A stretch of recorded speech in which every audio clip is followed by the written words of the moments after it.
जैसे मैं पूछ रही थी कि जो गुड स्पिरिट्स होते हैं सीरीज में भी और आपसे पहले भी जब मैंने बात करी थी तो वो दिखाया गया था कि एक स्पिरिट थी बचुआ, ठीक है, और वो बचुआ एक जिसको भी दिखती थी या तो उसके साथ कुछ बुरा होने वाला था या तो उसकी मौत होने वाली थी। तो वो एक ऐसी स्पिरिट थी जो लोगों को वार्न करती थी, ना तो वो गुड थी ना तो बैड थी, बस वार्न करती थी कि तुम बच जाओ, सावधान हो जाओ।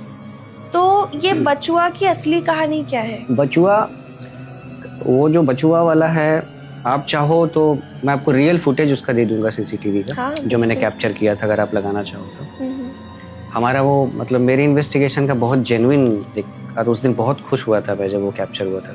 एक बेसमेंट है दिल्ली का, 3 लेयर है उसके पार्किंग के। जो सबसे नीचे वाला लेयर उस पर कोई गाड़ी खड़ी नहीं रहती।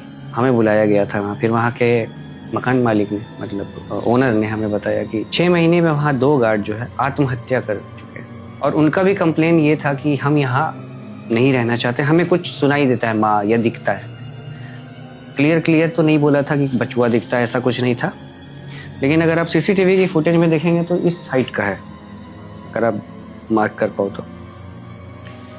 बचुआ वाली स्टोरी पूरी तरह जो दिखाई गई वो पूरी तरह तो हम नहीं कहूँगा कि 100% जेन्युइन है, 80% जेन्युइन है वो।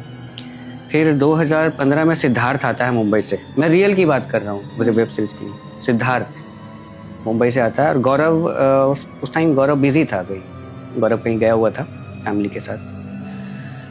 गौरव ने मुझे बोला कि राज भाई परमिशन ले लिया है, सो आप सिद्धार्थ को उस बेसमेंट में ले जाओ। तो सिर्फ मैं और सिद्धार्थ गए थे, और सिद्धार्थ बहुत एक्साइटेड हुआ था वहाँ पे, क्योंकि वहाँ भी इंडिकेशन मिला। उसने बोला भी कुछ कि हाँ एहसास होता है यहाँ, तो अजीब सा कुछ एहसास होता है, K2 पे ब्लिंक्स आए।